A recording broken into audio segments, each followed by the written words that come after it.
Ai që bërtet nuk ndëgjohet.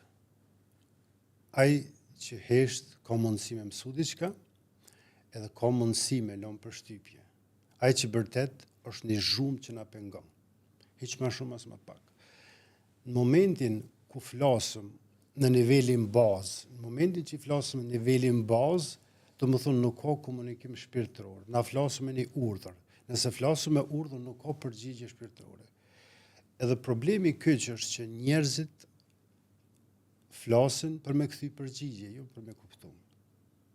E kur kthem përgjigjet e ki një pjesë shumë të vogël kaq, që ke kthy përgjigje, mirë për nuk e marr pjesë në komunikim.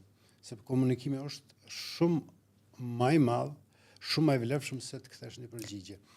Unë kam edhe kolegë pikërisht që përmendet psikolog që ata nuk mundën me paramendu, nuk e kanë idenë fare që funksionojnë. Sepse nuk marr sisteme, se këta punojnë me sistemet. Më psikologu e ka një sistem ose 2 ose 3, simas atij sistemi punon, ai shet diçka. Edhe në rregull, mirë po nuk e kënaq ato, nuk e përmush, sepse dali jashtë asaj se çka e ka mësuar shpirtërisht kur u kon student. E nëse e mojmë në atë freskin shpirtënore, kemi durimin, kemi mirëkuptimin, edhe me të vërtet dëgjojmë interaktiv, që do të thotë të marrim pjesë, se çka po don, më thon tjetri, atëherë çdo seancë është shumë e lehtë dhe shumë e mirë. Unë për vete, në seancat e mia 80% unë vetëm dëgjoj, 20% jam aktiv.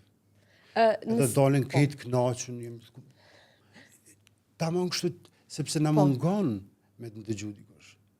Jemi në shoqëri ku çdo i dyti thotë nuk kam kohë.